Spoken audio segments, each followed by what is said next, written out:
ঘি বাঙালি খাবার সংস্কৃতির এক পরিচিত উপাদান।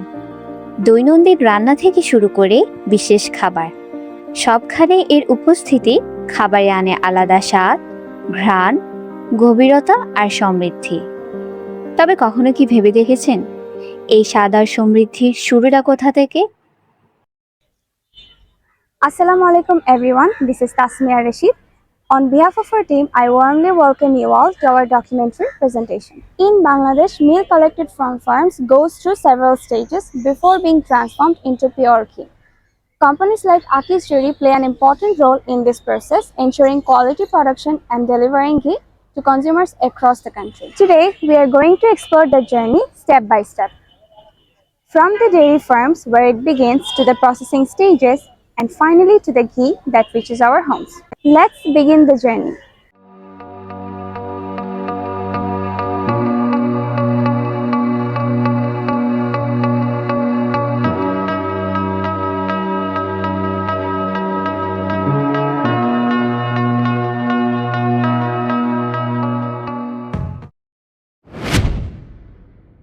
ঘি তৈরির পরিযাত্রার প্রথম ধাপ শুরু হয় গরুর খামার থেকে, যেখানে সুস্থ গাভী হতে যত্ন সহকারে দুধ সংগ্রহ করা হয় এবং যা পরবর্তীতে প্রক্রিয়াজাতকরণের জন্য কারখানায় পাঠানো হয়। চলুন এখন দেখে নেওয়া যাক কিভাবে এই দুধ সংগ্রহ করা হয় এবং এই ঘি তৈরির সম্পূর্ণ প্রক্রিয়া।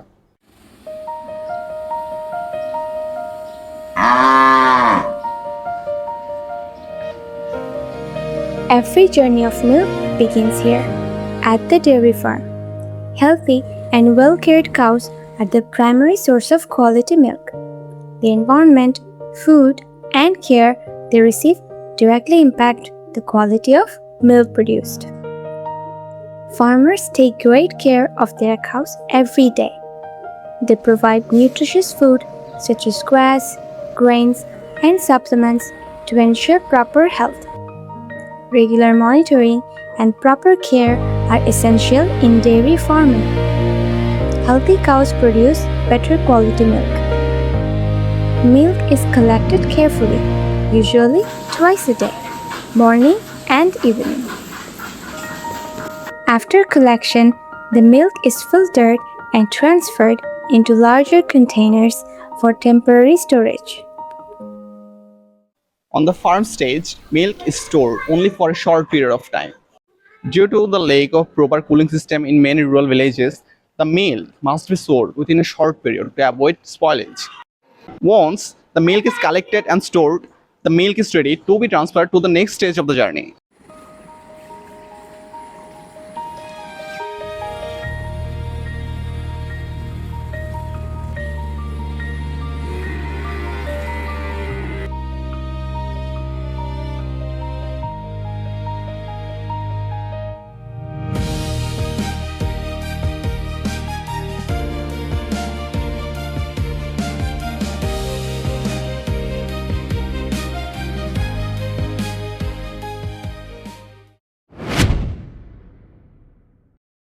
খামারের কার্যক্রম সম্পর্কে বাস্তব অভিজ্ঞতা জানার জন্য আজকে আমরা একজন খামারের সাথে কথা বলবো।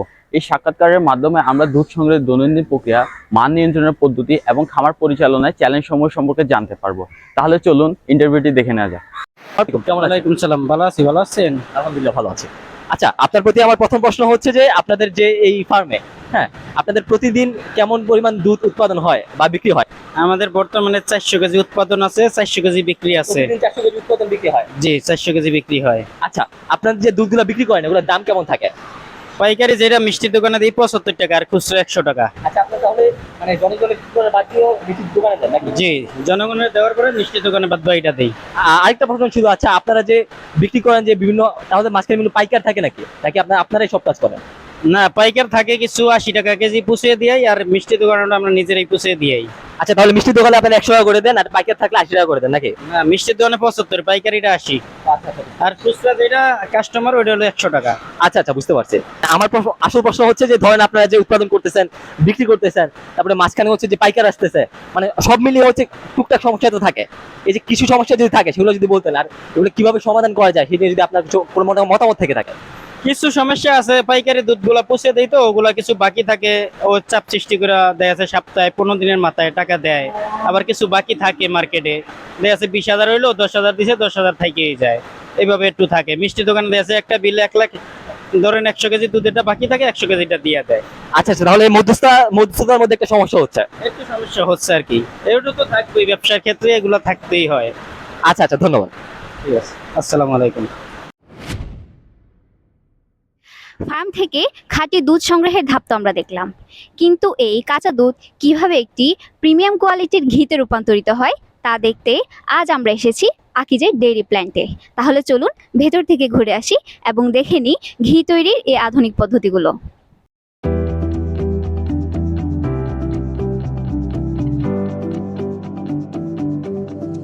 After being collected from dairy farms, the fresh milk is transported to a chilling center, where it is rapidly cooled to around 4 degrees Celsius to prevent bacterial growth and preserve its quality. From the chilling center, the milk is delivered to the processing plant, where it undergoes quality testing to ensure its safety and purity. The milk is then passed through a high-speed centrifugal separator, where the cream is separated from the skim milk based on density differences. The cream, containing about 35 to 40% milk fat, is pasteurized at approximately 85 to 95 degrees Celsius for a few seconds to destroy harmful bacteria. After pasteurization, the cream is cooled and aged under controlled conditions to improve its texture. It is then churned in specialized machine, causing the fat globules to combine and form butter while separating the liquid buttermilk. The butter is transferred to steam-heated kettles and gradually heated to around 110 to 120 degrees Celsius. During this process, moisture evaporates and milk solids separate from the fat, producing pure golden ghee.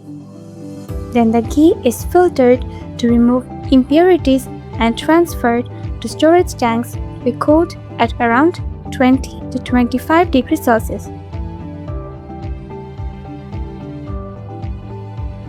Finally, the ghee is carefully filled in tin, sealed hygienically, labeled, and prepared for distribution to retailers and consumers. এতক্ষণ আমরা দেখলাম দুধ থেকে ঘি তৈরির পুরো প্রক্রিয়া। এখন আমরা জানবো উৎপাদিত ঘি কিভাবে উৎপাদকের কাছ থেকে চূড়ান্ত ভোক্তার নিকট পৌঁছায়। After packaging, the product is transported and distributed to supermarkets and retail stores across the country. Once it reaches the market, the product becomes readily available to consumers, marking the final stage of its journey. আপু, আপনাদের সব কি farm ফ্রেশের ঘি আছে? জি, অবশ্যই আছে। আচ্ছা, আপনারা তো অনেক ধরনের পণ্য থাকে, এখন আপনার কি মনে হয় যে ফার্ম ফ্রেশের ঘিটা আপনার কতদিন ধরে রাখতেছেন এবং এটা চাহিদা কেমন? ফার্ম ফ্রেশের ঘিটা অ্যাকচুয়ালি আমাদের এই আউটলেটের ওপেনিং থেকে শুরু করে এখন অবধি স্টিল আছে। অ্যান্ড অ্যানাদার থিং ইজ যে ফার্ম ফ্রেশের যে চাহিদার কথা আপনি উল্লেখ করেছেন, সেটা হচ্ছে আমাদের এখানে মানে বিভিন্ন ধরনের ঘি আছে, আড়ং থেকে শুরু করে তারপর প্রাণ, দেন শক্তি, ডানো, যে রেড কাউ, দেন ফুডেলা, বিভিন্ন ধরনের ঘি। এগুলোর সেল যেমন ভালো, অ্যান্ড ফার্ম ফ্রেশের সেলটাও বরাবরই তেমনই ভালো। আর আর আপনার কি মনে হয় যে ইন্ডাস্ট্রি, আপনার কতটুকু জানেন যে ইন্ডাস্ট্রি থেকে শুরু করে আপনাদের সব পর্যন্ত এটা যে ডিস্ট্রিবিউশন সিস্টেমটা এটা কেমন? এটা অ্যাকচুয়ালি আমরা হচ্ছে যেমন আগের দিন হচ্ছে রিকোয়েজিশন দিয়ে থাকি এটার জন্য, পরবর্তীতে হচ্ছে তারা সেই রিকোয়েজিশন অনুযায়ী আমাদেরকে পরের দিন ডেলিভারি করে দেয়। আচ্ছা, আর কাস্টমাররা যখন ঘি কিনতে আসেন ওনারা হচ্ছে যে কোন জিনিসটা বেশি প্রেফার করেন? যেমন বলতে পারেন যে ঘ্রাণটা নাকি ব্র্যান্ডটা, নাকি হচ্ছে জাস্ট এসে করে সিলেক্ট করে যেমন একটা নিচ্ছে। রেগুলার কাস্টমার যারা নর্মালি এগুলো ইউজ করে বা প্রতিনিয়ত ব্যবহার করছে তারাই বরাবর মানে কিনে থাকে। অ্যান্ড ফর দ্য বিগিনার তারা হচ্ছে ফার্ম ফ্রেশ, যেহেতু আকিজের একটা কোম্পানি, তারা হচ্ছে এটাকে মানে ফার্স্ট টাইম হিসেবে ইউজ করতে স্বাচ্ছন্দ্য বোধ করে। আচ্ছা, ধন্যবাদ আপু। Your welcome. একজন ক্রেতা পণ্যের মান, স্বাদ, মূল্য এবং ব্র্যান্ডের প্রতি আস্থা বিবেচনা করে পণ্য ক্রয় করেন। একটি পণ্য মূলত ক্রয় করা হয় ক্রেতার চাহিদা পূরণ এবং সন্তুষ্টি অর্জনের উদ্দেশ্যে। তাই গ্রাহকের প্রত্যাশা কতটুকু পূরণ হলো সেটি জানা জরুরি। তাই আমরা এখন একজন গ্রাহকের অভিজ্ঞতা এবং মতামত জানার জন্য একটি সাক্ষাৎকার দেখব। হ্যালো আপু, কেমন আছেন? এই তো আলহামদুলিল্লাহ, আপনি কেমন আছেন? আলহামদুলিল্লাহ ভালো। আজকে আপনাকে কিছু প্রশ্ন করতে চাই, আশা করি একটু কোঅপারেট করবেন। বাসায় রান্না বান্নার কাজে কি ঘি ব্যবহার করেন? ঘি তো ব্যবহার হয় সকালের পরোটা থেকে রেগুলার ভাত খাওয়া, তারপর dessert item, rich food item সবকিছুতে ঘি ইউজ করা হয়। আহ, বাংলাদেশের কোন কোম্পানির ঘিটা আপনি ইউজ করেন? ফার্ম ফ্রেশের ঘিটা ইদানিং ইউজ করা হচ্ছে অনেক, তো সেটা ইউজ করছি। আচ্ছা, বাজারে তো অনেক ব্র্যান্ড আছে, আপনি ফার্ম ফ্রেশের ঘি কেন বেছে নিলেন? ফার্ম ফ্রেশ ফার্ম ফ্রেশের অনেকগুলো প্রোডাক্ট ইউজ করা হয়েছে, তারপরে এটা ট্রাই করার পরে এটা অনেক ভালো লাগে, তারপর এখন রেগুলার এটা ইউজ করা হয়। আর আমরা আমরা আমাদের টিম নিয়ে মানে ফার্ম ফ্রেশের প্ল্যান্টে গিয়েছি, তাদের প্রোডাক্ট প্রসেসিং সম্পর্কে দেখেছি এবং তারা তাদের ঘিটা আধুনিক ফ্যাক্টরিতে হাইজেনিক উপায়ে তৈরি করে। তো এই পুরো প্রসেসটা জেনে একজন কাস্টমার হিসেবে আপনার ভরসা কতটুকু বাড়ে বা আত্মবিশ্বাস কতটুকু বাড়ে? ভরসা আগে থেকেই ছিল, এখন শুনে আরো ভালো লাগলো। হয়তো এখন ঘি না, পাশাপাশি অন্য অনেক প্রোডাক্টও ইউজ করব। থ্যাংক ইউ আপু, থ্যাংক ইউ সো মাচ। ও তোমার নামটা কি? হিন্দু না মুসলমান? আচ্ছা, তোমার কিছু কথা কমু, হাসা কথা বলে। হ্যাঁ, একবার তো সুবহানাল্লাহ, এবার তো আলহামদুলিল্লাহ। আচ্ছা, তুমি কি রাগ করলা নি কোনো? আচ্ছা, এই যে এই কথাগুলো যে বললে, এটা ভালো হইলো না খারাপ হইলো? ভালো। আচ্ছা, তোমার এখন আমি কয়টা কথা কমু, একদম হাসা হাসা কইবা। হ্যাঁ, যদি মিশা খাও কিন্তু আল্লাহর কাছে কিন্তু ঠেকা রাখবা, ঠিক আছে নি? আচ্ছা, তুমি যে বাজারে যে সস্তা জিনিস করছো, দেখি ঠিক? এটা তোমার চেহারা দেখলে বোঝা যায়। আচ্ছা, তুমি যে লো কোয়ালিটির বাজার থেকে ঘি কিনা, এই যে বাসায় বলে খাঁটি বলে যে চাইলে যাও, এটা কি ঠিক? কিছুদিন আগেও তো নিয়ে গেলা না? এই যে খাইয়া একদম বাসার সবাই টয়লেটে যে লাইন ধরলা, এটাও ঠিক না? মামা পেটটা খেতে চাইলে ঘিতে আর এক্সপেরিমেন্ট না, খাঁটি ফ্রেশ আর একদম রান্না একদম স্বাদ পেতে আজই ব্যবহার করুন ফার্ম ফ্রেশ।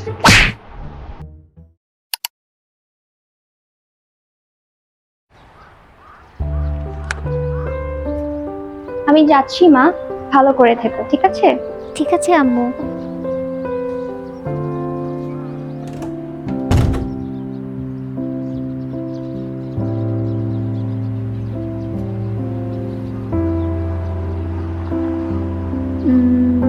সব লিখেছি তো। ও কি? That's just as the manager would have seen it. An impact sub. It's Cristiano Ronaldo! এই ভাইয়া, কি সারাদিন ফোনের মধ্যে পড়ে থাকিস? যা বাজারে যা। এই গরমে মাথা খারাপ। তুই জানিস না আজকে মা দিবস? মায়ের জন্য রান্না করতে হবে, সারপ্রাইজ দিব। যা বাজারে যা। না যাবি না? না, যাব না। ঠিক আছে, আমিও আম্মুকে বলবো তোমার ছেলে প্রতিদিন কোন মেয়েকে দেখতে জন্য ছাদে যায়।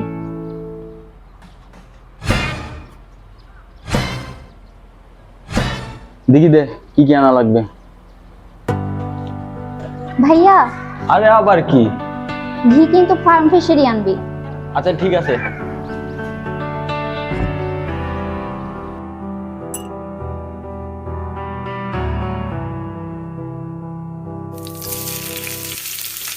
আমাকে লবণ দে। আরে এটা লবণ না, চিনি, লবণ দে।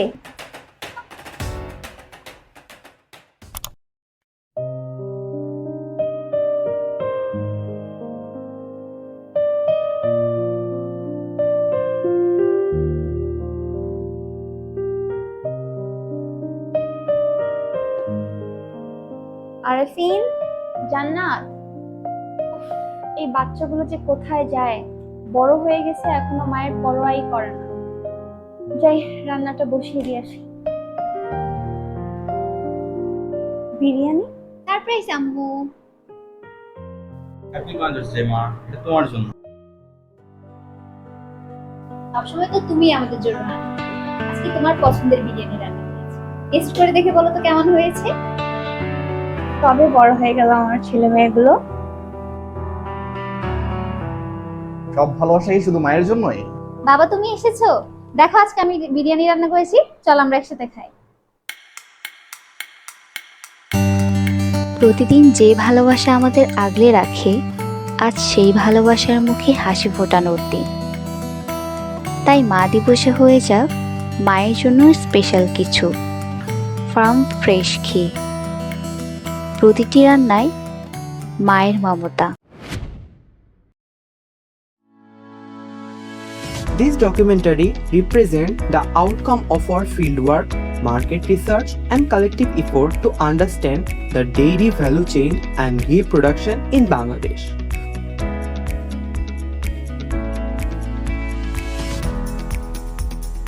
We sincerely hope it provides meaningful insight into the industry.